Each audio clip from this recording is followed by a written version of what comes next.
නමෝ තස්ස භගවතෝ අරහතු සම්මා සම්බුද්දස්ස නමෝ තස්ස භගවතෝ අරහතු සම්මා සම්බුද්දස්ස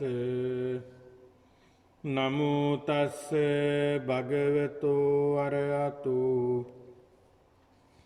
සම්මා සම්බුද්දස්ස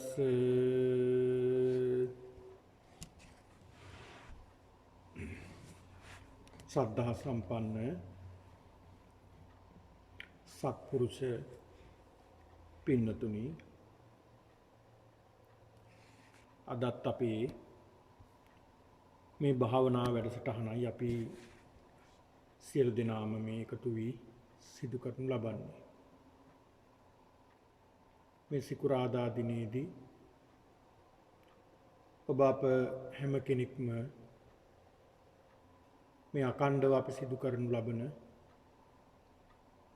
මේ උතුම් වූ භාවනා වැඩසටහන තුළින් අපි සියලු දෙනාම ප්‍රාර්ථනා කරන්නේ වහවහ මේ සසර දුක නිමා වේවා. මේ සසර දුක නිමා කර මේ සසර දුකින් එතර වීමට උතුම් චතුරාර්ය සත්‍ය අවබෝධයේ පිණිසම මේ උතුම් වූ භාවනා වැඩසටහන හේතු වාසනා වේවා කියන මේ ඒකායන ප්‍රාර්ථනාවයි මේ සියලු දෙනා තුළම තිබෙන්නේ. පින්නතුනි, මේ ලෝකේට සත්‍ය උපදිනෝ මේ ලෝකයට පමණක් නෙවෙයි, සත්වතල 31ක් පිළිබඳව දහමේ පැහැදිලි කරනවා.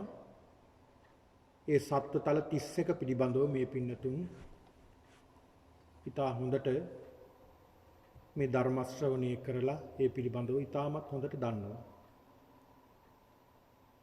මේ තල 31 උපදින සත්වයෝ,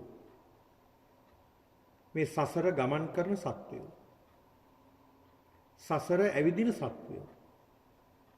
කුමක් නිසාද මේ සසර ඇවිදින්නේ මේ සත්වයන්?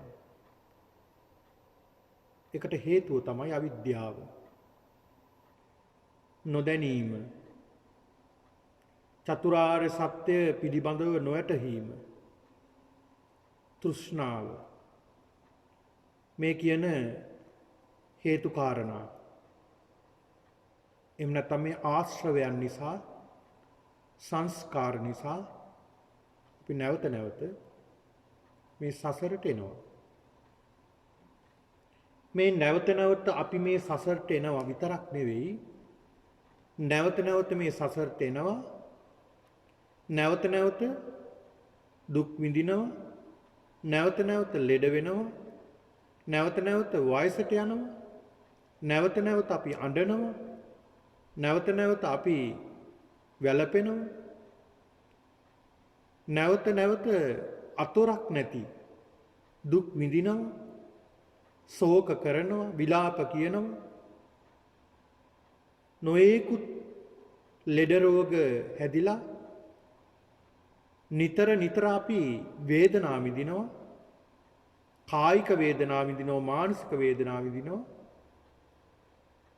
අවසානෙට මරණයටපත් වෙනවා. ඒ මරණයටපත් වෙලා අවසන් වෙන්නේ නැහැ. ඒතකොට ඒ සත්ත්ව ජීවිතයේ අවසානයි තවත් සත්ත්ව ලෝකෙක ගිහිල්ලා නැවතත් අපි උපත ලබනවා. එතෙන්ට ගිහිල්ලා නැවත නැවත ලෙඩ වෙනවා. නැවත නැවත දුක් විඳිනවා. නැවත නැවත වයසට යනවා. නැවත නැවත අඬනවා. නැවත නැවත වැළපෙනවා. නිමාවක් නැති කායික මානසික ලෙඩ රෝගවලට අපි ගොදුරු වෙලා නොයේකුත් විදිහට දුක් විඳිලා අතපය වාරු නැතුව අවසානට එතෙන්නුත් මිය පරලෝ යනවා. ඒත් ඉවරද? නෑ පින්නතුනේ, ඒත් ඉවර නෑ. තවත් තැනක උපත ලබනවා. මේකට අපි කියනවා පින්නතුනි සංසාර සාගරය කියලා. මේකට කියනවා සංසාර සාගරය. පින්නතුනි මට මතක් වෙනවා සිහිපත් වෙනවා ඔයත් රුවන්වැලි මහා සෑයට වන්දනාවට ගියාම ඔබ වාඩි වෙනවා මේ සෑය අභියස සලපතල මළුව. මේකට කියනවා සලපතල මළුව කියලා. ඒක විශේෂයෙන්ම මේ රුවන්වැලි මහා සෑයේ විශාල ප්‍රදේශයක මේ සලපතල මළුව පැතිරලා තියෙනවා. ඔබ නැවත ගිය මොහොතක නැවතත් ලංකාවට ඔබ ගිය මොහොතක ටිකක් හොඳට බලන්න මේ සලපතල මළුව. මේ සලපතල මළුවේ පින්නතුනි අතුරුලා තියෙන ගල්, කළු ගල්. මේ කළු ගල් දිහා බලපුවාම මේ සලපතල මළුව අඩි 10ක 15ක ගැඹුරක ඉඳලා තමයි උඩට මේ ගල් වලින්ම පුරවලා තියෙන්නේ. මේ කළු ගල් දිහා බලපුවාම මේ කළු ගල් එකකට එකක් අසමානයි. සමාන කළු ගල් නෙවෙයි. විවිධ හැඩයෙන් විවිධ විදිහට හදපු නැත්නම් සකස් කරගත්ත විවිධ හැඩතල තිබෙන ගල් තමයි මේ සලපතල මළුවට සකස් කිරීමට සූදානම් කරලා තියෙන්නේ. ඔබට ගියාම දැක් ගන්නට පුළුවන්. ඒ ගැන හොඳට සැලකිල්ලෙන් බලන්ට නැවත ගියාම ඒක සංකේතවත් කරන්නේ මේ සසර. මේ සසර සත්‍යයක් මේ වගේ. අර ගල්වල අසමානතා, විවිධ හැඩතල, විවිධ ප්‍රමාණ තියෙනවා වගේ තමයි මේ සත්‍යයක් විවිධයි. විවිධ තැන්වල උපත ලබනවා. විවිධ සත්ව යෝනිවල උපත ලබනවා. ඒක තමයි සංකේතවත් කරන්නේ. එතකොට මේ සංසාර සාගරේ අපි ගමන් කරන සත්‍ය විදියට අපේ එක නවාතනක් තමයි මේ මනුස්ස ජීවිතය. දැන් අපි ඉන්න තැන. දැන් අපි ඉන්නේ මනුස්ස ලෝකේ. කුමන හෝ කුසලයක් සිද්ධ කරලා කුමන හෝ ප්‍රතිඵලයක් ලැබිලා යහපත් ප්‍රතිඵලයක් ලැබිලා අපි සුගති භූමියකටපත් වෙලා තියෙනවා. ඒ විතරක් නෙවෙයි. මේ සුගති භූමියේ සම්පත් රැසක් අපිට ලැබිලා තියෙනවා. ඒ සම්පත් රැසත් ලැබිලා උතුම් වූ සද්ධර්මයක් ලැබිලා සද්ධර්ම ශ්‍රවණයක් ලැබිලා බණ භාවනා කරගන්නට ධර්මයේ දියුණු කරගන්නට මහත් වූ පරිසරයකුත් ලැබිලා. ඒ පරිසරය තුල අපට ඕන විදිහට මේ ධර්මයේ දියුණු කරගන්නට මාර්ගයක් සැලසිලා තියෙන කාලයක් පින්නතුනි. ඒ කියන්නේ වටිනා උදාාරතර කාලයක්. මේ කාලය පින්නතුනි කෙනෙකුට හිතෙන්නේ නැති වෙන්න පුළුවන්. බොහොම සුළුතරයකටයි මේ වටිනා කාල පරිච්ඡේදයක්. මේ කාල පරිච්ඡේදය ඇතුළත අපි සිත දියුණු කරගන්නට උත්සාහ කරන්නට ඕනේ කියන චේතනාව ඇති වෙන්නේ බොහොම සුළුතරයකට. බොහොම සුළුතරයකට. ඉතින් සමහරුන්ට හිතෙනවා මේ මනුස්ස භවයක් ලැබලා තියෙනවා අපි කාලා බීලා විනෝදෙන් ඉඳයි දැන් ඕනේ කියලා හිතෙනවා කෙනෙක්ට. හැබැයි ඊට වඩා ගැඹුරින් ජීවිතය ගැන හිතන කෙනෙක් කල්පනා කරනවා අපි මේ බොහොම දුර්ලභවයි ලැබුවේ මනුස්ස භවයේ. ඒක නිසා අපි යහපතක් කරන්නට ඕනේ. අපට යහපතක් කරනවා වගේම පරිසරයට, ගහට කොළට, ඇලට දොළට, සතාට සිව්පාවට ඒ වගේම මිනිස්සුන්ට යහපතක් කරන්නට ඕනේ කියන චේතනාව එනවා. ඒතර එය සුගති භූමියකට යනවා. තව කෙනෙක් කල්පනා කරනවා අපි කොහොම හරි සිත දියුණු කරගන්නට ඕනා කියලා ධර්මයට යොමු වෙලා සිත දියුණු කරගන්නට උත්සාහ වෙනවා. ඉතින් අපි සිදු කරගත්තේ යුත්තේ ඒක. ඉතින් ඒක නිසා පින්නතුනි අද වෙනදා වගේම අපේ මේ සතර සතිපට්ඨානය දේශනයක් භාවනාවයි අපි මේ සිද්ධ කරගෙන යන්නේ. ඒ සතර සතිපට්ඨානයේ කායානුපස්සනාවයි තාම අපි සාකච්ඡා කරමින් භාවනා කරමින් යන්නේ. පින්නතුනි මේ සතර සතිපට්ඨාන දේශනාව බුදුරජාණන් වහන්සේ සිදු කළ මේ සතර සතිපට්ඨානය තමයි එකම ඒකායනෝ අයම් භික්කවේ මග්ගෝ සත්තානං විසුද්ධිය. සත්‍යයන්ගේ පිරිසිදු භාවයට එකම මාර්ගය මේ සතර සතිපට්ඨානය. ඉතින් ඒක තමයි අපි දියුණු කරන්න ඕනේ. මේ සතර සතිපට්ඨානය හොඳ අවබෝධයක් ඇති කර ගන්නවා කියන්නේ පින්නතුනි. ඔබ 84000ක් ධර්මස්කන්ධේම දරාගත්තා කියන කාරණාව. අවබෝධයක් ලැබුවා කියන එකයි. පින්නතුනි 84000ක් ධර්මස්කන්ධය. මේ සූත්‍ර පිටකේ, විනය පිටකේ, අභිධර්ම පිටකේ මේ වගේ තිබෙන සියලුම සූත්‍ර දේශනා කටපාඩම් කරගෙන කෙනෙක් ඉන්නවා. හොඳට කටපාඩම්. එක තැනකවත් ගිලිහෙන්නේ නැතුව කටපාඩමින් කියන්න පුළුවන්. හොඳ මතකයක් තියෙනවා. හැබැයි කොච්චර කටපාඩම් කරගත්තත් යට අවබෝධයක් නැත්තම් එකකින් වැඩක් නැහැ. යම් කිසි කෙනෙක් මේ සතර සතිපට්ඨානය හොඳට ප්‍රගුණ කරනවාද ඔහු ධර්මයේ දකින්න කෙනෙක් බවට පත් වෙනවා. ඉතින් ඒක නිසා මෙන්න මේ සතර සතිපට්ඨානය අපි දියුණු කරගන්නට උත්සාහවත් වෙන්න ඕනේ. මේ භාවනා වැඩසටහනේ පමණක් නෙවෙයි. ඔබ නොඑක් භාවනා වැඩසටහන් ඔබ ශ්‍රවණය කරනවා ඇති, ඒවට සම්බන්ධ වෙනවා ඇති. සමාජයට මේ අන්තර්ජාල පහසුකම් තුලත් නොඑක් භාවනා වැඩසටහන් සිද්ධ වෙනවා. ඉතින් ඒක නිසා පින්නතුනි ඒවත් ඔබට ඉගෙන ගන්නට පුළුවන්. හැබැයි හොඳ අවබෝධයෙන් යුක්තව Tamanට අවබෝධයක් තියෙනවා. මේ දේ හොඳයි මේ දේ නරකයි කියලා අපිට කියන්න අවශ්‍ය නැහැ. ඔබ හොඳ අවබෝධයෙන් යුක්තව ඒවා අධ්‍යයනය කරනවා නම් ඔබට හොඳ නරක වටහා ගන්නට පුළුවන්. මේ ධර්මයේ මේ අධර්මයේ කියලා. ඒක ඔබටයි ඒ බුද්ධිය තිබෙන්නේ. ඉතින් ඒක නිසා පින්නතුනි මේකෙන් මේ සතර සතිපට්ඨානය අපි දියුණු කිරීමටයි අපි මේ උත්සාහ කරන්නේ. අද මේ සතර සතිපට්ඨාන දේශනේ අද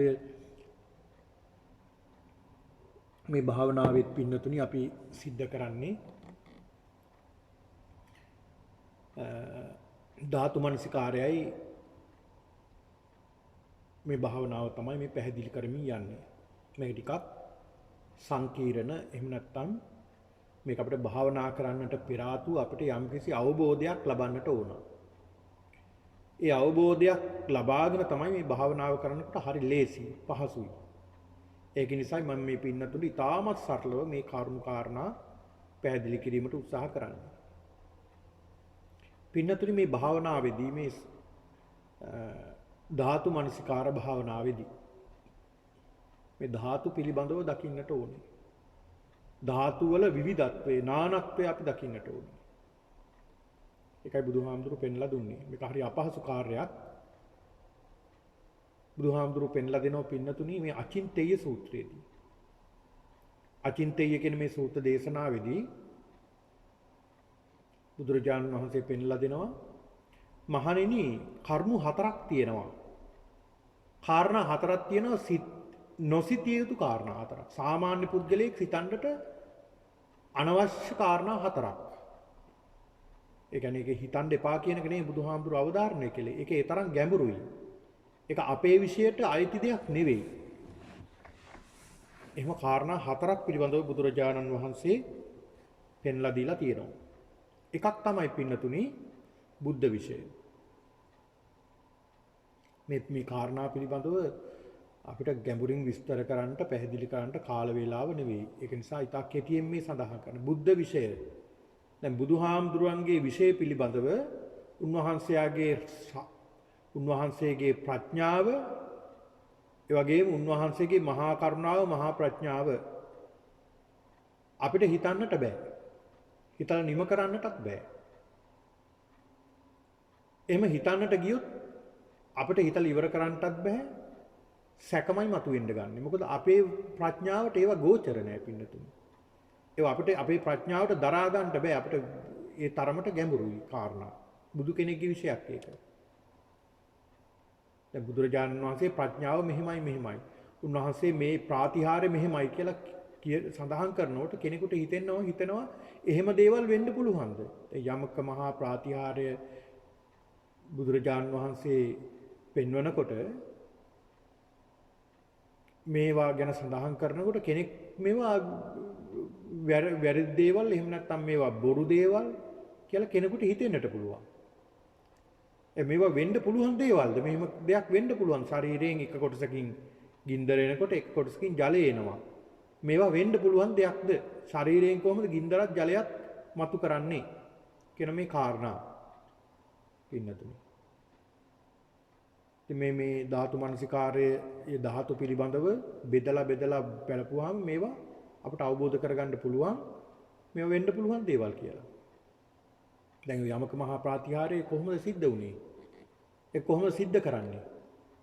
ඒක අපිට විශේෂ කාරණාවක් නෙවෙයි. ඒක අපිට තියෙන දැනුමේ හැටියට විස්තර කළොත් පින්නතුනි දැන් අපි අහලා තියෙන්නේ බුදුරජාණන් වහන්සේගේ මේ යමක මහා ප්‍රාතිහාර්ය බුදු කෙනෙක්ටම පමණයි මේක සිද්ධ කරන්න පුළුවන්. එතකොට කොහොමද මේක සිද්ධ කළේ? එතකොට එක ශරීරයේ එක රෝම කූපයකින් ජල කඳක් එනවා, තවත් රෝම කූපයකින් ගිනි කඳක් එනවා. මේ කොහොමද මේක සිද්ධ වෙන්නේ කියලා කෙනෙක්ට හිතෙන්න පුළුවන්. සැකයක් මතුවෙන්න පුළුවන්. පින්නතුනි දැන් ජල කඳක් කියලා ජලය කියලා කියන්නේ ආපෝ ධාතුව. දැන් මේ ධාතු අතර ගන්නකොට සතර මහා ධාතු අතර ගන්නකොට ආපෝ ධාතුව තමයි වැగిරෙන ස්වභාවය. මේ පින්නතුණු ගිය සතියේදී මම පැහැදිලි කළා මේ වැగిරෙන ස්වභාවය පිළිබඳව. ඒක ජලයත් මේ වැగిරෙන ස්වභාවය. වැగిරෙන සියල්ල මේ ජලය වගේ වැగిරෙන ස්වභාවයට තමයි අපි කියන්නේ ආපෝ ස්වභාවය කියලා. ඊළඟට ගින්දර ශරීරයෙන් පිට වෙනවා. ගින්දර කියලා කියන්නේ තේජෝ ස්වභාවය. එතකොට සමත භාවනාවේ තියෙනවා දස කසින කියලා. මේ දස කසින ගත්තහම පින්නතුනි එක කසිනයක් තියෙනවා පඨවි කියලා. පඨවි කසිනය. තව කසිනයක් තියෙනවා ආපෝ කසිනය. තව කසිනයක් තියෙනවා තේජෝ කසිනය. තව කසිනයක් තියෙනවා වායෝ කසිනය. ඉතින් මේ ගැන අපි ඉගෙන ගත්තාම එහෙම නැත්නම් අවබෝධ කරගත්තාම තරමක දුරට අපිට තේරුම් ගන්න පුළුවන් මේ කොහොමද මේක සිද්ධ වුනේ කියලා. පින්නතුනි බුදුරජාණන් වහන්සේ ධානයට සමවදිනවා. ධානයට සමවැදිලා උන්වහන්සේ ඒ ධානයෙන් උන්වහන්සේ ආපෝ කසිනයට සමවදිනවා.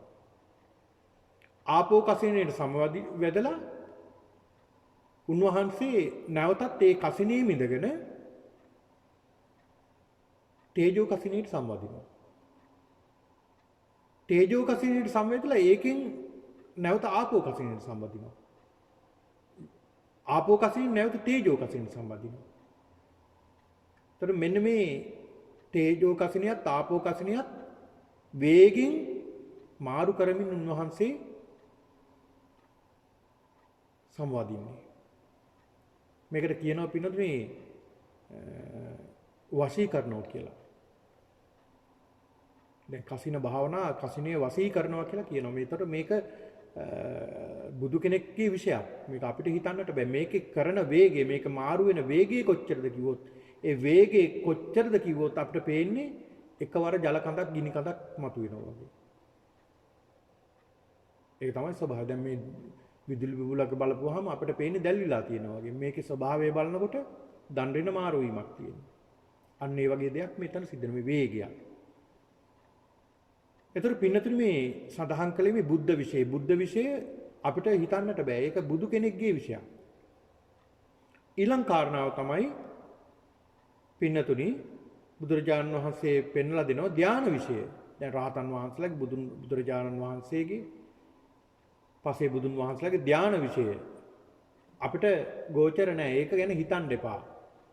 ඒ ගැන අපිට හිතන්න බෑ. ඒක ඒ තරම් ගැඹුරු කාරණාවක් පින්නතුනි. දැන් සාමාන්‍යයෙන් අපි ගත්තොත් මහරහතන් වහන්සේ නමක්. ඒක සඳහන් වෙනවා මහරහතන් වහන්සේ නමක් අපි බුදුරජාණන් වහන්සේ අපි නැතුව මහරහතන් වහන්සේගේ කෙනෙකුගේ උදාහරණයක් ගමු. විශේෂයෙන්ම ඔබ අහලා ඇති මහා කාශ්‍යප මහරහතන් වහන්සේ. උන්වහන්සේ ධානයට සම්වදිනවා. මේ ධානයට සම්වැදුනහම උන්වහන්සේ දින 7ක් මේ ධාන සුවයෙන් වැඩ ඉන්නවා. මේකට කියනවා සංඥා වේදිත නිරෝධයටපත් වෙනවා. සංඥා වේදනා සියල්ලම නැති කරනවා. සංඥා වේදනා සියල්ල නැති කරනවා. ඒ සංඥා වේදනා සියල්ල නැති කරපුවාම උන්වහන්සේ සිත පමණයි පවතින්නේ. සංඥා නැහැ. වේදනත් නැහැ. වේදනා සංඥා දෙකම නැති කරනවා. වේදනා සංඥා නැති කරනවා කියන්නේ මොනවද? දැන් අපි පැය 24ම වේදනා සංඥා ගන්න එකනේ කරන්නේ. සංස්කාර දක්වාම. මේ වේදනා සංඥා දෙකම නැති කරනවා. ඒ දෙකම එන එක වළක්වනවා. ඒ වළකුණහම මොනතරම් සුවයක් තියනවද? උන්වහන්සේලාගේ මේ ධානයේ මොන තරම් බරපතලද කිව්වොත් දින 7ක් ආහාර ගන්නට නැගිටින්නේ නැහැ. පින්නතුනි වතුර ටිකක් උන්වහන්සේලා පානය කරන්නේ නැහැ. දින 7ක් එක දිගටම උන්වහන්සේලා දින 7ක් එක දිගටම භාවනා කරනවා. උන්වහන්සේලා අදිෂ්ඨාන කරොත් දින 7ක් එක දිගටම භාවනා කරනවා. දින 7න් පස්සේ නැගිටින්න ඕනේ. මේ භාවනාව මොන තරම් මේ ධානය කරුණා සමාපත්තිය මොන තරම් බරපතලද කිව්වොත් පින්නතුනි ඉහළට ගත්ත හුස්ම ටික පල්ලෙහාට දාන්නේ දින 7ක් ගියාට පස්සේ. ඉතින් මේවා අපිට හිතා ගන්න බෑ. ඒක නිසා මේවා හිතන්න එපා කියලා බුදුහාමුදුරුවෝ දේශනා කළා. මම තේරුමක් නැහැ මොකද සාමාන්‍ය කෙනෙක්ට හිතන්න අමාරුයි. ඊළඟට කර්ම විශේෂය. කර්ම විශේෂයත් එහෙමයි. ඒකනේ අපි සඳහන් කරන්නේ අපි මෙච්චර කරලා අපිට මෙහෙමද සිද්ධ වෙන්නේ.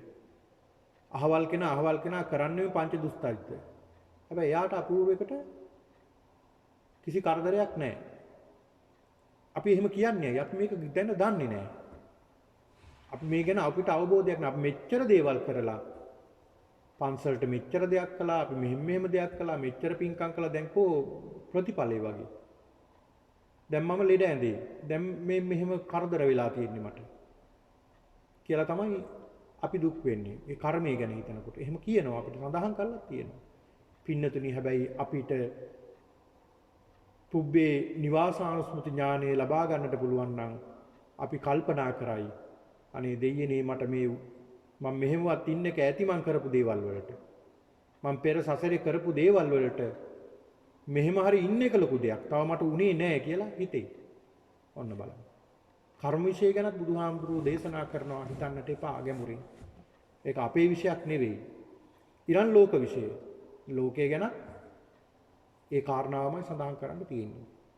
ඉතින් ඒක නිසා පින්නතුනි මේ බුද්ධ විෂයට අයිති දෙයක් ගැන තමයි අපි මේ සාකච්ඡා කරන්නේ. ඒක බුදුරජාන් වහන්සේ ඉතා සියුම් කරලා දේශනා කළා මේ අභිධර්ම දේශනාවේදී මේ ධාතු මනසිකාරය ධාතු කොහොමද අපි බෙදලා බලන්නේ කියලා බුදුරජාණන් වහන්සේ පෙන්ලා දුන්නා. ඒක නිසා පින්නතුනි දැන් ගිය සතියේදී මම මේ පින්නතුණු සඳහන් කළා ධාතු හතරක් විශේෂයෙන්ම ධාතු හතරක් පිළිබඳව සඳහන් වෙනවා. සතර මහා භූත කියලාගෙන භෞතික භූත. පඨවි ආපෝ තේජෝ වායෝ කියන මේ ධාතු හතර ප්‍රධානයි. පඨවි කියන්නේ තද ගතිය. පඨවි කියන්නේ තද ගතිය. ආපෝ කියලා කියන්නේ වැగిරෙන ස්වභාවය. ඒ ධාතුවේ ස්වභාවය තමයි වැగిරෙනවා. ඒකට ශක්තියක් නැහැ, වැగిරෙන ස්වභාවයක් තියෙන්නේ. ඊළඟට තේජෝ කියලා කියන්නේ සීතල සහ උණුසුම. සීතල අඩු වුණාම එතන උණුසුම් වෙනවා, උණුසුම අඩු වුණාම සීතල වෙනවා. ඒ දෙකම ගන්න පුළුවන් තේජෝ කියලා කියන්නේ. දැන් බලන්නකො ජලය සීතල වුණාම ඒ කියන්නේ තේජෝ ධාතුව වැඩි වුණාම ජලය තේජෝ ධාතුව දැඩි සීතලක් වුණාම මේ තේජෝ ධාතුවට මොකද වෙන්නේ? ගල් වෙනවා. දැන් මේ රටවල් වල බලපුවම මේ අයිස් ගල් වෙලා තියෙනවනේ. ඒතොර මේවා කළු ගල් තරම්ම ශක්තිමත්. කඩන්න බෑ. ඒ තරම් ශක්තිමත්. මේ ජලයට තමයි මේ සිද්ධ වෙලා තියෙන්නේ.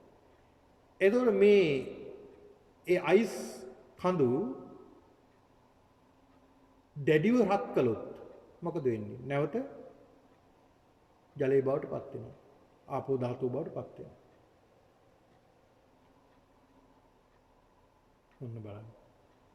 ඉතින් ඒක නිසා මේ පඨවි ආපෝ තේජෝ කියලා කියන්නේ සීත උෂ්ණ, වායෝ කියන්නේ හමා යන ස්වභාවය. මෙන්න මේ කියන ධාතු හතර තමයි අපි විශේෂයෙන්ම ගන්නෙ. මේ ධාතු හතරට අමතරව තවත් ධාතු පිළිබඳව සඳහන් වෙනවා. මේක පරමාර්ථ දේශනාවක්. දැන් මේ ධාතු විදියට අපි බෙදලා බලපුවාම මේ දැන් අපි දකින්නේ පුද්ගල විදියටනේ. අපි දකින්නේ ඒකකයක් විදියට.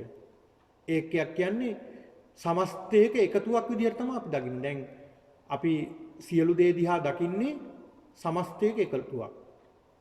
ඒ සමස්තයක එකතුවක් තමයි අපි දකින්නේ. නමුත් මේ සමස්තයේ එකතුව අපි බෙදලා බලපුවාම එතන සම්මුතියක් නැහැ. අපි හදාගත්ත සම්මතයක් විතරයි තියෙන්නේ පවතින්නේ. ඒ සම්මතය තමයි අපි බිනින්න ඕනේ. ඒතකොට බුදුදහමෙන් බුදුහාමුදුරු පෙන්ලා දෙන්නේ බෙදන්න. බෙදලා බලන්න මේකේ මොනවද තියෙන්නේ කියලා. මේක පින්නතුනි සතර සතිපට්ඨානයේදී. කායානුපස්සනාවේදී බුදුහාමුදුරු පෙන්ලා දෙනවා කොහොමද බෙදන්නේ මේක. මේක බෙදිය යුත්තේ බුදුහාමුදුරු පෙන්ලා දෙන හරි ලස්සන උපමාවක්. ඒ තමයි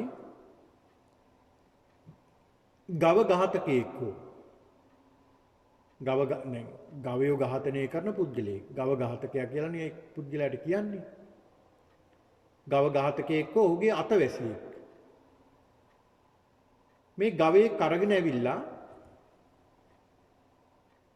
ගවයා මස් කරනවා.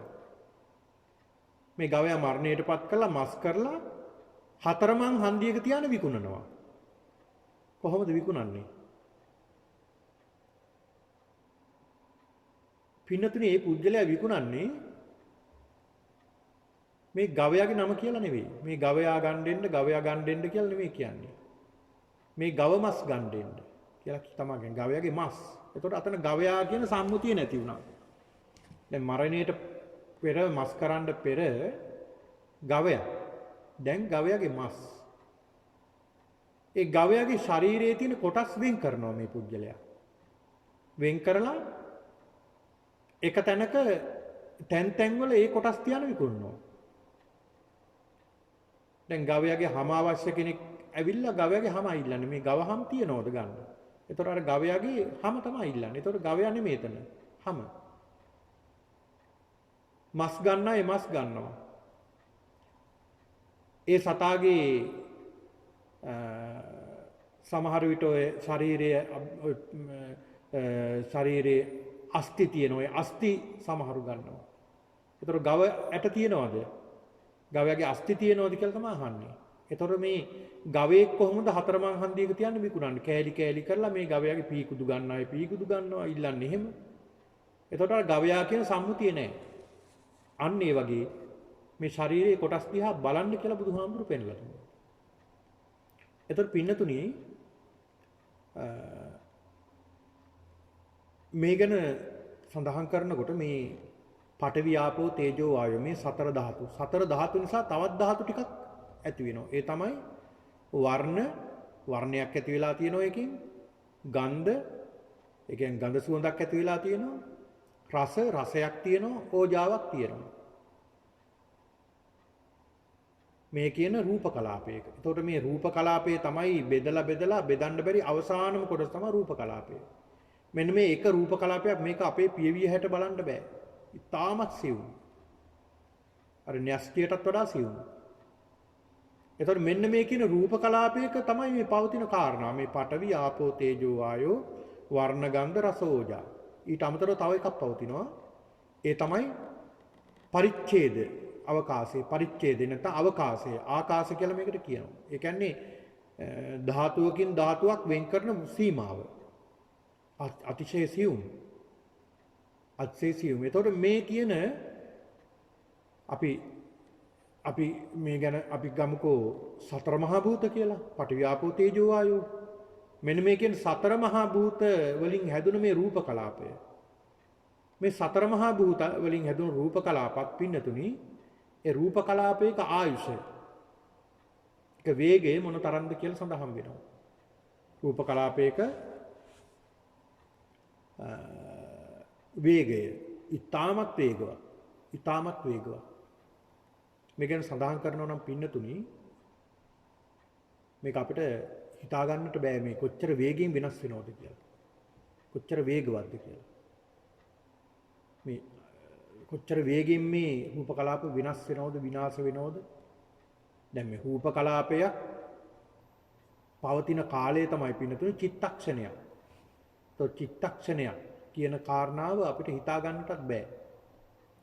හිතා ගන්නටත් මේ චිත්තක්ෂණයක් කියන මේ කාරණාව. පින්නතුනි. ඔන්න බලන්න. ඒ තරමට වේගවත්. ඊටමත් වේගවත්. දැන් මේ පින්නතුන් අහලා තියෙනවනේ මේ ධාතු වෙනස් වීමේ වේගය කොච්චරද කියනවනම් ඒකට කරුණු කාරණා ටිකක් සඳහන් කරන්නට තියෙනවා පින්නතුනි. මේ පින්නතුන් අහලා ඇති බුදුරජාණන් වහන්සේ කාලේ ඉන්දියාවේ දඹදිව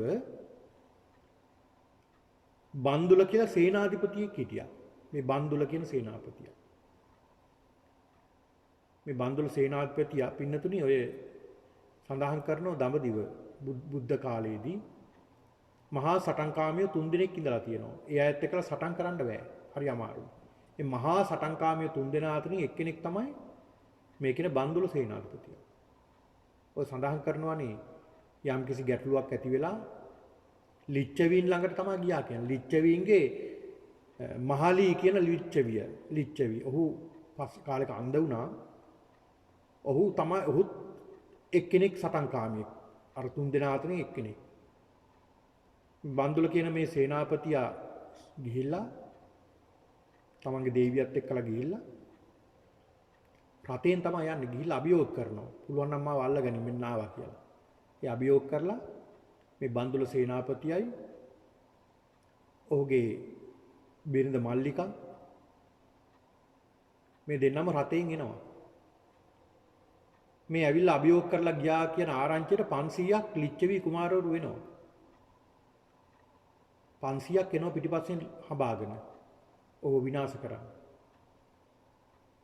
මේ 500 එනකොට පින්නතුනේ මේ බන්දුල කියන සේනාපතියා සඳහන් වෙනවා එක ඊතලයයි. ඊතල දෙකයි. ඊතල දෙකෙන් අර 500ම මරණයටපත් වුණා කියලා. ඒ තරම් වේගයක්. මේ ඊතලේ යන වේගය හොයාගන්න බෑ. ඒ තරම් වේගවත් පුද්ගලයෝ හිටියා. දැන් කුස ජාතකයේ අහලා තියෙනවනේ මේ පින්නතුන් කුස ජාතකයේදී කුස රජතුමා පබාවතීව අරගෙන යන්න කියලා එනවා. මහා දැවැන්තියෝ 7 දෙනෙක් එනවා. දැවැන්ත රජවරු ඒ ප්‍රාන්ත රජවරු 7 දෙනෙක් එනවා සටන් කරලා අරගෙන යනවා කියලා. ඔහුත් එක්කලා සටන් කරන්න එන්නේ. මේ කුස රජතුමා ආවිල්ලා එක තනියම ඉන්නේ කුස රජතුමා. ඇවිල්ලා කෑ ගහලා කියනවා මම කුස රජතුමා කියලා කෑ ගහලා කියනවා. ඒ කියනකොටම බය වෙලා අර කුමාරවරු රජවරු 7 දෙනාම දුවන්න ගන්නව සෙනගත් එක්ක සීසීකඩ. අර 7 දෙනාම කොච්චර වේගවත්ද කිව්වොත් මේ කුස රජතුමා අර 7 දෙනාම එක්කනා පිටිපස්සේ ගිහිල්ලා අල්ලලා එක්කෙනෙක් අල්ලලා ගේනවා ගෙනලා බැඳලා යනවා. බැඳලා අනිත් කෙනා පිටිපස්සේ දුවනවා. මොනතරම් වේගයක් ඇද්ද? මොනතරම් වේගයක් ඇද්ද? ඉතින් මෙහෙම මේක තමයි පින්නතුනේ මේ තරම් වේගවත් පුද්ගලයෝ හිටියා. ඒ මිනිස්සුගේ කායික වේගය. බුදුරජාණන් වහන්සේ පෙන්ලා දෙනවා මොනතරම් මේ ධාතු වේගයෙන් වෙනස් වෙනවද? කොච්චර වේගයෙන් වෙන එක තැනක සඳහන් වෙනවා පින්නතුනි.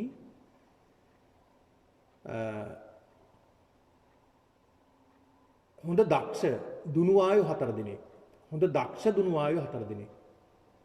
දිසා 4 තියලා මැද කණුවක් තියලා ඒ කණුව 4 කොනේ දිසා 4ට ඒ පුද්ගලයෝ 4 දෙනා තියලා පුළුවන් තරම් වේගෙන් අහසට විදිනවා.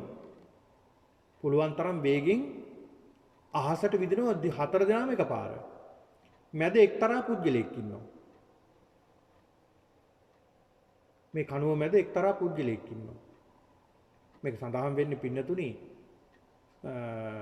ජවනහංස ජාතකයේදී. ජවනහංස ජාතකයේත් මේ ගැන සඳහන් වෙනවා.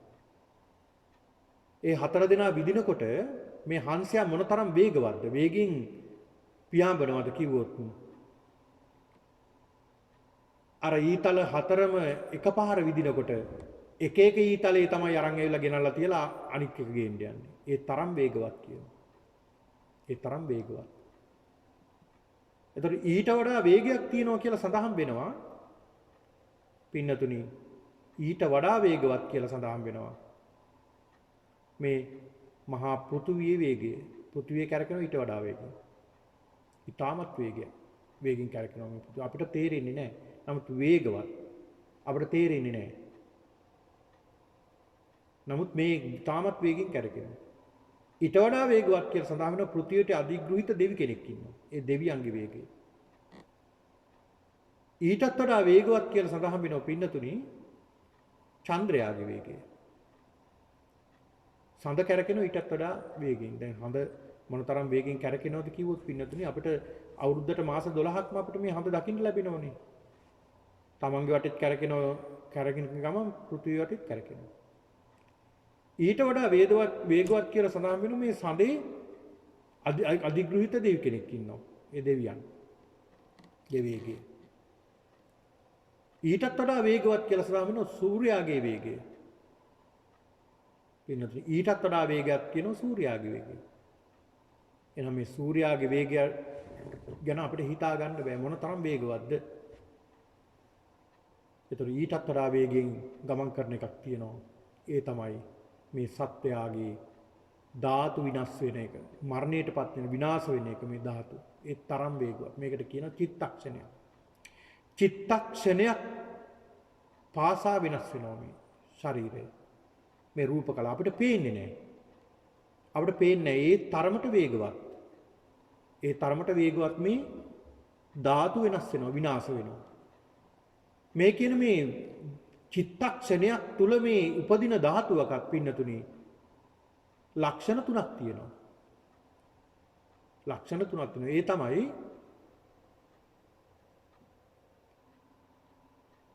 ඒ ධාතුන් එහෙම නැත්නම් මේ රූප කලාපවල නැත්නම් මේ ඒ රූප කලාපයක මේ චිත්තක්ෂණයක් තුල උපදින මේ රූප කලාපයක ඇති වෙන වෙනස්කම් තුන අනිත්‍ය දුක්ඛ සහ අනාත්ම. ස්ථිරත්වයක් නැහැ. එක විදියට තියෙන වෙනස් වෙනවා. නිට්ටය නැහැ. ඒක නිසා අනිත්‍යයි ස්වභාවය. ඒක වෙනස් වෙන්න නිසා දුකයි. ඒක තමන්ගේ වශයෙන් පවත්ව ගන්න බැරි නිසා අනාත්මයි. මේකෙන් ස්වභාවය තුන වෙනවා. උපාදටි භංග. උපදිනවා ඇති වෙනව නැති වෙනව. මේ චිත්තක්ෂණයක් තුල මොනතරම් වේග දැන් අපි මේ චිත්තක්ෂණයක් පිටු චිත්තක්ෂණයකදී පුදුමාකාර වේගයක් තියෙන චිත්තක්ෂණයක් කියලා කියන්නේ. ඒ තරම් වේගයක් තියෙනවා. මෙන්න මේ විදිහට තමයි අපේ ශරීරයේ තියෙන මේ ධාතු වෙනස් වෙන්නේ, ධාතු විනාශ වෙන්නේ. උපදිනවා පවතිනව නැති වෙනවා. උපදිනව පවතිනව නැති වෙනවා. උපදිනව පවතිනව නැති වෙනවා. එතකොට අපි කොහොමද මේ භාවනාවට යොමු වෙන්නේ? මේ භාවනාවට කොහොමද අපි යොමු වෙන්නේ පින්නතුනි? එතකොට අපි දැක ගන්න ඕනේ, අපි කල්පනා කරන්න ඕනේ අපි මේ ධාතු මේ ශරීරයේ මොනතරම් වේගයෙන් වෙනස් වෙනවද මේ ශරීරයේ සකස් වෙලා තියෙන ධාතු. මේ අපේ ශරීරයේ සකස් වෙලා තියෙන ධාතු ගොඩක් නිසා. පඨවි ආපෝ තේජෝ වායෝ. මේවා තමයි අපේ ශරීරයේ වෙනස් වෙමින් පවතින්නේ. වේගෙන් වෙනස් වෙන්නේ මේ ධාතු. ධාතු විදිහට අපි දැන් මේ ශරීරය දකිනවා. කොහොමද දකින්නේ? පින්නතුනි මේ කායානුපස්සනා භාවනාවේදීම අපි භාවනා කළා දෙතිස් කුණප කොටාසයන් පිළිබඳව. කුණප කොටස් 32ක් පිළිබඳව මේ ශරීරයේ කොටස් කරලා. ඒකත් අපි වර්ග කළා. වර්ග කළා භාවනා කළා. කොහොමද මේ දෙතිස් මහා කුණප බලන්නේ අපේ මේ ශරීරයේ කියලා. ඊළඟට පින්නතුනි මේ දෙතිස් මහා කුණප කොටස් විදියට අපි බැලුවේ පිළිකුල් විදියට. දැන් අපි බලන්නේ ධාතු විදියට බලන්නේ. එතකොට ධාතු විදියට ගත්තහම පින්නතුනි මේ ධාතු පඨවි ධාතු දැන් අපි විශේෂයෙන් පඨවි ආපෝ තේජෝ වායෝ කියන මේ ධාතු හතර ගැනයි සඳහන් කරන්නේ. පඨවි ධාතු කොටස් තියෙනවා මේ ශරීරයේ 20ක් තියෙනවා. පඨවි ධාතු කොටස් 20ක් තියෙනවා. ආපෝ ධාතු කොටස් 12ක් තියෙනවා. එතකොට මේ දෙතිස් කුණප කොටාසයන් තුල බලන්නේ පඨවි කොටස් 20ක් ආපෝ කොටස් 12ක්. ඒ වගේම තේජෝ කියන මේ ධාතුව තේජෝ ධාතු හතරක් ගැන සඳහන් වෙනවා. ජීර්ණ තේජෝ ධාතුව කියනවා. ජීර්ණ කියලා කියන්නේ මේ ශරීරයේ ආහාර දිරවන්න. තේජෝ ධාතුව අපිට මේ ශරීරයේ තියෙන උෂ්ණත්වය නිසා තමයි මේ ශරීරයේ අභ්‍යන්තරයේ අපි ගන්න කැබලි කරලා ගන්න කබලිකාර ආහාර දිරවන්නේ.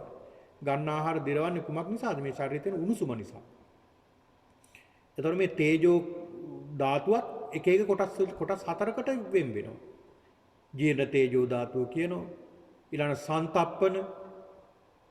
සන්තප්පන කියන්නේ අපි දවන තවන පරිඩහන තේජෝ ධාතුව, පාචන තේජෝ ධාතුව මේ විදිහට අපි වයසට ගෙනියන තේජෝ ධාතුව මේ විදිහට තේජෝ ධාතු හතරක් ගැන සඳහන් වෙනවා. වායෝ ධාතුව ගත්තාම මේ වායෝ ධාතුව. පින්නතුනි වායෝ ධාතු හයක් ගැන සඳහන් වෙනවා. උද්දංගම වාතා. අපි දැන් ආහාර අරගත්තාම උඩට එනවා. කෑම ගත්තාම. දැන් අපි කෑම ආහාර ඇතුල් කරනකොට ඇතුලේ තියෙන වාතය එළියට එනවා. ඒතන හිදැස පිරෙන නිසා ඒ වාතය උඩට එනවා. එහෙම නැත්නම් ආහාර ගත්තට පස්සේ ටික වෙලාවක් යනකොට උගුරට එනවා කියලා කියන්නේ ඒකත් එක කාරණාවක්. ඒකට කියන උද්දංගම වාතා උගුරට එන උඩට තෙරපනවා ඒ වාතය. ඊළාට අදෝගම වාතා.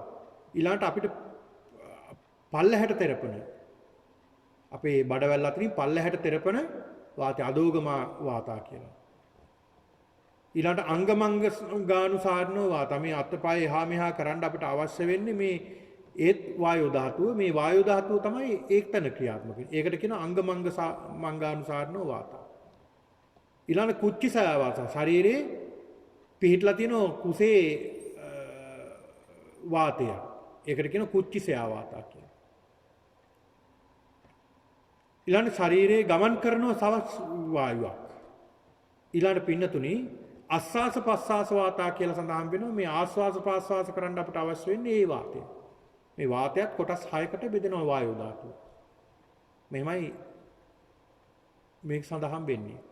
එතකොට අපි මේ භාවනාව පින්නතු ඊටමත් කෙටියෙන් අපි මේ භාවනාව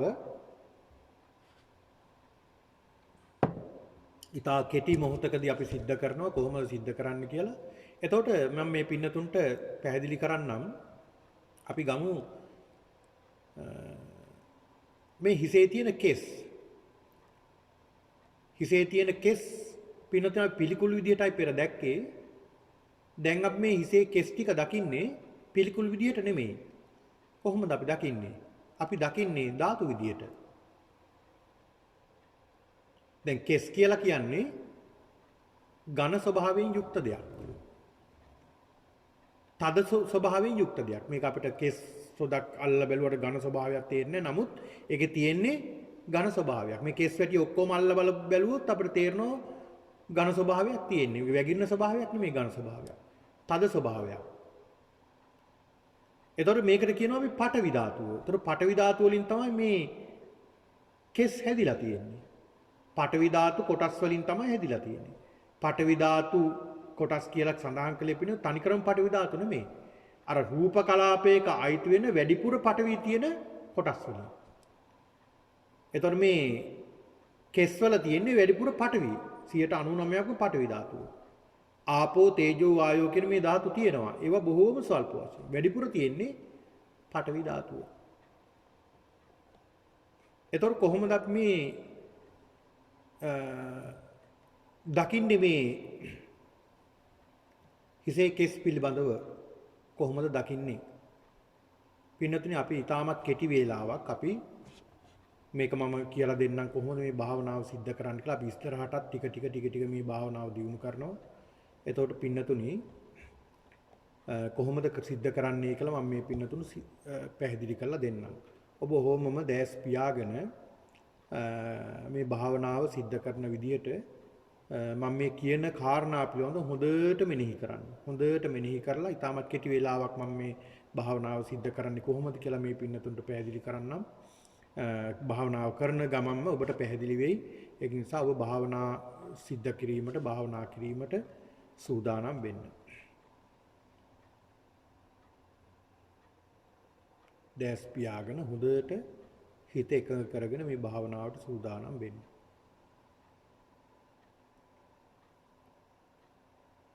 දැන් ඔබට පේනවා තේරෙනවා තමන්ගේ හිසේ කෙස් තියෙනවා. මේ කෙස් කියලා කියන්නේ තද ගතියෙන් යුක්ත දෙයක්. මගේ මේ කෙස් තද ගතියෙන් යුක්තයි. ඒ වගේම මේ කෙස් රළු ගතියකුණුත් යුක්තයි. මේ හිසේ තියෙන කෙස් පඨවි ධාතුවක්. මේ කෙස් ටික පඨවි ධාතුවෙන් සකස් වෙලා තියෙන්නේ.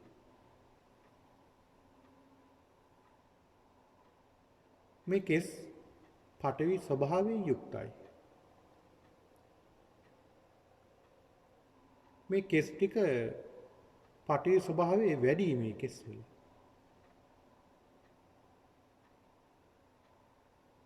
මේ කෙස් ටිකත් කැඩෙනවා, බිඳෙනවා, කුඩු බවට පත් වෙනවා. දිරනවා. දිරලා කුඩු බවට පත් වෙනවා. එහෙනම් මේ මහ පොළොව මේ මහ පොළොවේ තියෙන්නේ තද ගතියක්. මේ මහ පොළොවේ තියෙන්නේ රළු ගතියක්. මේ මහ පොළොව පඨවි ධාතුවක්.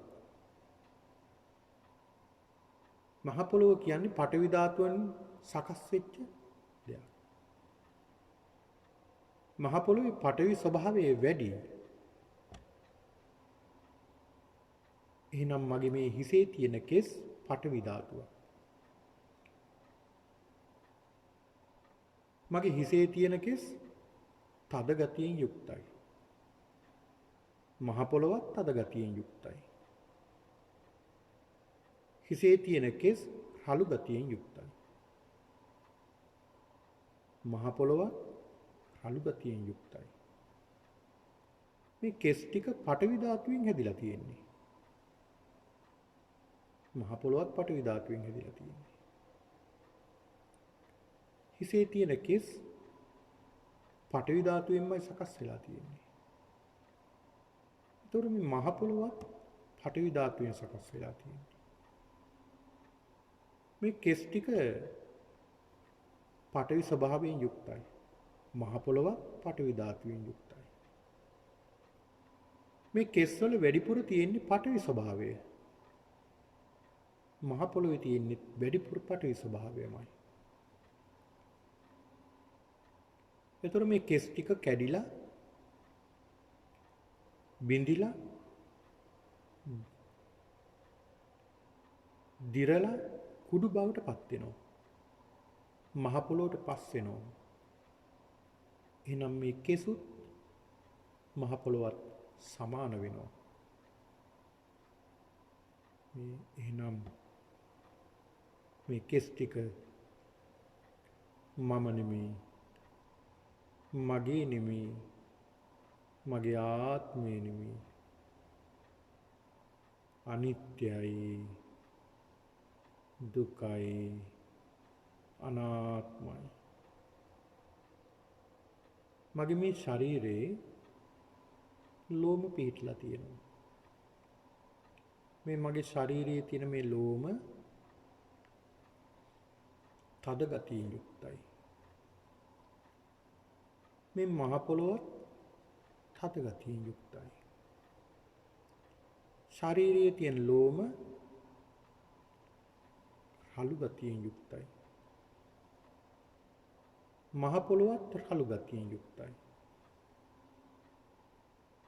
මේ ශරීරයේ තියෙන ලෝම පඨවි ධාතුවක්. මහ පොළොවත් පඨවි ධාතුවක්. මේ ශරීරයේ තියෙන ලෝම පඨවි ධාතුවෙන් තමයි සකස් වෙලා තියෙන්නේ. මහ පොළොවත් පඨවි ධාතුවෙන් සකස් වෙලා තියෙන්නේ. ශරීරයේ තියෙන ලෝම පඨවි ධාතුයි වැඩිපුර තියෙන්නේ. මහ පොළොවේ පඨවි ධාතුව වැඩි.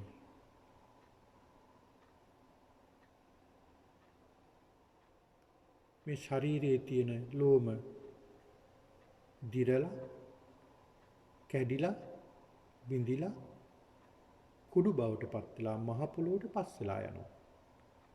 මහ පොළොව හා සම වෙනවා. එතකොට මේ මහ පොළොව මේ මගේ ශරීරයේ තිබුණ ලෝම කියලා වෙන් කරන්න බෑ. පඨවි ධාතුවට එක් වෙලා. එහෙනම් මේ ශරීරයේ තියෙන ලෝම මම නෙමෙයි. මගේ නෙමෙයි. මගේ ආත්මය නෙමෙයි. අනිත්‍යයි, දුකයි, අනාත්මයි. මගේ ඇඟිලි අග නියපොතු තියෙනවා. මේ නියපොතු තද ගතියෙන් යුක්තයි. මහ පොළොවත් තද ගතියෙන් යුක්තයි. මේ නියපොතු රළු ගතියෙන් යුක්තයි. මහ පොළොවත් රළු ගතියෙන් යුක්තයි. මේ නියපොතු පඨවි ධාතුවක්. මහ පොළොවත් පඨවි ධාතුවක්. මේ නියපොතු පඨවි ධාතුවෙන්මයි සකස් වෙලා තියෙන්නේ. මහ පොළොවත් පඨවි ධාතුවෙන් සකස් වෙලා තියෙන්නේ. මේ නියපොතු වල වැඩියෙන්ම තියෙන පඨවි ධාතුව. මහ පොළොවේ වැඩියෙන්ම තියෙන පඨවි ධාතුව. මේ නියපොතුත් නරක් වෙලා කැඩිලා බිඳිලා දිරලා කුඩු බවට පත් වෙලා මහ පොළොවට එකතු වෙනවා. මේ මහ පොළොවට එකතු වුනහම මේ මහ පොළොව මේ මගේ නියපොතු කියලා වෙන් කරන්න බෑ. පඨවි ධාතුවට එකතු වුණා. එහෙනම් මේ ශරීරයේ තියෙන නියපොතු මම නෙමෙයි, මගේ නෙමෙයි, මගේ ආත්මය නෙමෙයි. අනිත්‍යයි, දුකයි, අනාත්මයි. මේ කටේ තියෙනවා දත්. මේ දත් හත ගතියෙන් යුක්තයි. මහ පොළොවත් තද ගතියෙන් යුක්තයි. මේ දත් රළු ගතියෙන් යුක්තයි. මහ පොළොවත් රළු ගතියෙන් යුක්තයි. මේ දත් පඨවි ස්වභාවයෙන් යුක්තයි. මහ පොළොවත් පඨවි ස්වභාවයෙන් යුක්තයි. මේ දත් පඨවි ස්වභාවයෙන් සකස් වෙලා තියෙන්නේ. මහ පොළොවත් පඨවි ස්වභාවයෙන් සකස් වෙලා තියෙනවා. මේ දත් පඨවි ධාතුවක්. මහ පොළොවත් පඨවි ධාතුවක්. මේ දත්වල වැඩිපුර පඨවි ස්වභාවයෙන් යුක්ත කොටස් තිබෙනවා. මහ පොළොවත් පඨවි ධාතුවක් වැඩිපුර තිබෙනවා. මේ දත් ටික නරක් වෙලා කැඩිලා බිඳිලා කුඩු බවට පත් වෙලා මහ පොළොවට පස් වෙලා යනවා.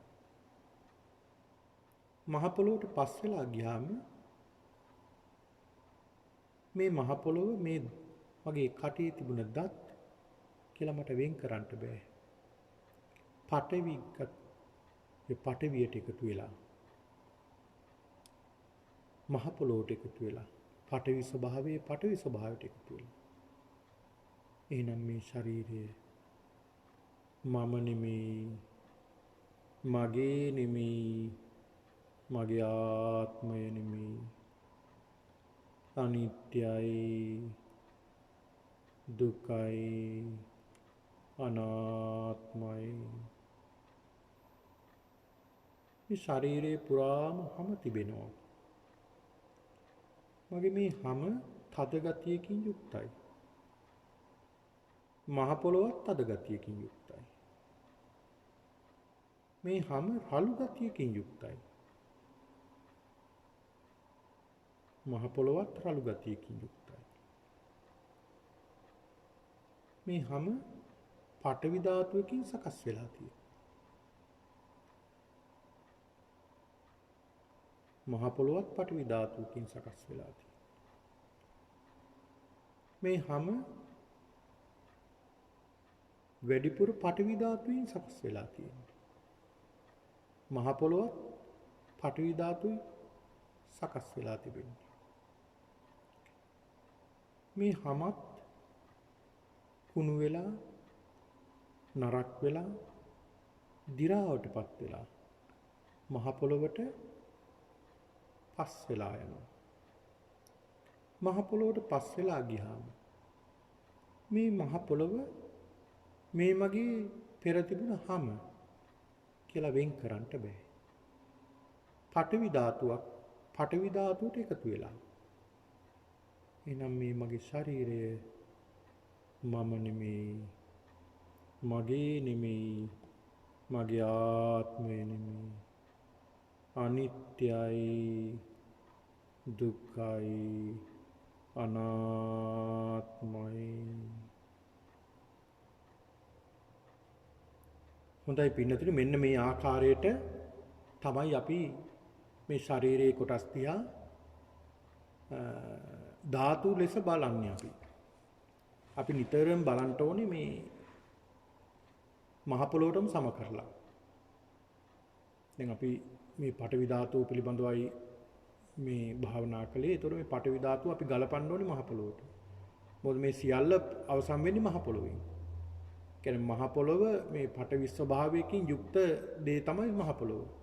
එතකොට මේ ශරීරයත් දිරලා අවසානට යන්නේ මහ පොළොවට. මේ සියලුම ධාතු අවසානට එකතු වෙන්නේ මහ පොළොවට.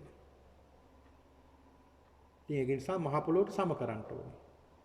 මහ පොළොවට සම කරලා බලපුවාම පින්නතුනි මේ භාවනාව સિદ્ધ කරනකොට පින්නතුනි අපිට තේරෙන්න ගන්නවා මේ මහ පොළොවේ තියෙන්නේ ශරීරයේ තියෙන්නේ එකම කාරණාවක්. ධාතු. ධාතු විදියට තමයි මේ සකස් වෙලා තියෙන්නේ. ඒ ධාතු වල වෙනස්කම් නිසා තමයි මේ සත්‍යයේ විවිධත්වයේ නානත්වයටපත් වෙන්නේ කියලා අපිට දැක් ගන්නට පුළුවන්කම තියෙනවා. ඉතින් ඒක නිසා පින්නතුනි අද අපිට ලැබිලා තිබෙන කාල වේලාව අවසන් වෙලා තිබෙනවා. ඒක නිසා මේ මොහොතේ සිහිපත් කරගන්නට ඕන මේ පින්නතුන් මේ අප්‍රමාදීව කටයුතු කරන්නේ අපි කාටත් උතුම් වූ නිර්වාණය අවබෝධ කර ගැනීමට. අද දිනේ මේ සියලු දෙනාම මේ භාවනා වැඩසටහන සම්බන්ධ වුණේ. ඒක නිසා විශේෂයෙන්ම අද සිහිපත් කරන්නට ඕන මීට දින 7කට පමණ පෙර මේ පින්නතුන් සියලු දෙනෙක්ම දන්නවා ඇති ඒ කාරණාව ඒ උපේක්ෂා නෝනා මහත්මියගේ සෙනෙහබර පියතුමා ඒ ධර්මාචාර්ය සෝමදාස ඉඳුරුව මැතිතුමා මීට දින 7කට පමණ පෙර එතුමා අප අතරින් මේ දරුවන් අතරින් වියෝ වුණා. ඉතින් එතුමාගේ දරුවන් විදියට මේ කැනඩාවේ ජීවත් වෙන මේ උපේක්ෂා නෝනා මහත්මිය ඒ වගේම මේ ලංකාවේ අනිත් තමන්ගේ සහෝදර සහෝදරියන් සියලු දෙනා ඒ අය ඒ වැඩ කටයුතු සිද්ධ කරන්නට යෙදුණා. මේ ඇති වෙලා තිබෙන මේ රෝග බිය නිසා කිසි කෙනෙකුට ලංකාවට යන්නට බෑ. ඒ නිසා මෙහි ඉඳලා තමයි අපිට මේ පියතුමා වෙනුවෙන් පින් අනුමෝදන් කරන්නට වෙන්නේ. ඉතින් ඒක නිසා පියතුමා විශාල වටිනා උදාාරතර සේවාවක් කරපු කෙනෙක් කියලායි අපිට අහන්න ලැබුණේ. එතුමා ධර්මාචාර්ය කෙනෙක් විදිහට ඒ විතරක් නෙමෙයි ධර්මයේ පිළිබඳව ඉතාමත් දක්ෂ කෙනෙක්. ඉතින් අපිට ඒක තේරෙනවා මේ නෝනා මහත්මියත් ඒ ධර්මයේ නිතර දියුණු කරන කෙනෙක්. ඉතින් ඒක නිසා අපිට තේරෙනවා ඒ පුංචි කාලයේ දෙමාපියන්ගේ ආభాසය ලැබිලා තමයි ඒ කටයුතු සිද්ධ කිරීමට ශක්තියක් වෙලා තියෙන්නේ. ඉතින් ඒක නිසා පියතුමා බොහොම දැහැමි කෙනෙක්, ධාර්මික කෙනෙක්, ඒ වගේම බොහෝ දෙනෙක්ට ධර්මයේ කියලා දෙන කෙනෙක්, ධර්මයේ දියුණු කරන කෙනෙක්. ඉතින් එතුමා නොබෝදා අප අතරින් වියෝ වුණා මේ දරුවන් අතරින්. ඉතින් ඒක නිසා මම හිතන්නේ හෙට අනිද්දා දිනේ දෙකේදී ඒ පින්කම සිද්ධ කරනවා හෙට දිනේදී එතුමා වෙනුවෙන්. ඒක නිසා මේ මොහොතේ අපි ප්‍රාර්ථනා කරමු මේ මොහොතේ අපි සිද්ධ කරගත්තා වූ මේ උතුම් වූ කුසලානුභාව බලයෙන් මේ ධාතු මනස්කාර භාවනාව සුළු මොහොතක් වඩලා මේ ධර්ම ශ්‍රවණය කරලා බුද්ධ වන්දනා සිද්ධ කරලා මේ සිද්ධ කරගත්තා වූ මේ සියලු කුසලානුභවයේ බලයෙන් මීට දින කීපයකට පෙර ආතුව බෝසත් ජීවිතයක් ගත කරලා වටිනා ජීවිතයක් ගත කළ වටිනා දරු පිරිසක් මේ ලෝකයට දායාද කරලා මේ ලෝකයෙන් සමුගත්ත ඒ සෙනෙහබර ඒ පියතුමා ධර්මාචාර්ය සෝමදාස ඉඳුරුව මැතිතුමාට මේ උතුම් පින්කම අනුමෝදන් කරමු. අනුමෝදන් වේවා. අනුමෝදන් වීමෙන් එතුමා උතුම් වූ අජරාමර සංඛ්‍යාත නිවනින් සැනසෙත්වා කියලා සාදු කියලා ප්‍රාර්ථනා කරමු. ඒ වගේම පින්නතුනි දෙවියන්ටත් මේ පින් අනුමෝදන් කරමු. දෙවියන්ටත් අනුමෝදන් වේවා. දෙවියන්ටත් අනුමෝදන් වීමෙන් දෙවියොත් පතන බෝධියකින් උතුම් නිවනින් සැනසෙත්වා කියලා ප්‍රාර්ථනා කරමු. ඒ වගේම මේ සියලු දෙනාටත් මේ උතුම් උදාර වූ කුසලානුභාවයේ ආශිර්වාදයක් වේවා. අප සියලු දෙනාට වහවහ උතුම් චතුරාර්ය සත්‍ය අවබෝධයේ පිණිස මේ උදාාරතර පින්කම හේතු වාසනා වේවා කියලා ප්‍රාර්ථනා කරගන්න. ඒ පියතුමාට ඇතුළු සියලු මියගිය ඥාතීන්ට අපි පින් අනුමෝදන් කරමු. ඉදං වූ ඥාතිනං හෝතු සුඛිතා හොන්තු ඥාතයෝ. ඉදං වූ ඥාතිනං හෝතු සුඛිතා හොන්තු ඥාතයෝ. ඉදං වූ ඥාතිනං හෝතු සුඛිතා හොන්තු ඥාතයෝ. ආකාසට්ටා ච බුම්මට්ටා දේවා නාග මහිද්దికා පුඤ්ඤන්තං අනුමෝදිත්වා චිරං රක්ඛන්තු ශාසනං. ආකාසට්ටා ච බුම්මට්ටා දේවා නාග මහිද්దికා පුඤ්ඤන්තං අනුමෝදිත්වා චිරං රක්ඛන්තු දේශනං. ආකාසට්ටා ච බුම්මට්ටා දේවා නාග මහිද්దికා පුඤ්ඤන්තං අනුමෝදිත්වා චිරං රක්ඛන්තු මම් පරන්ති.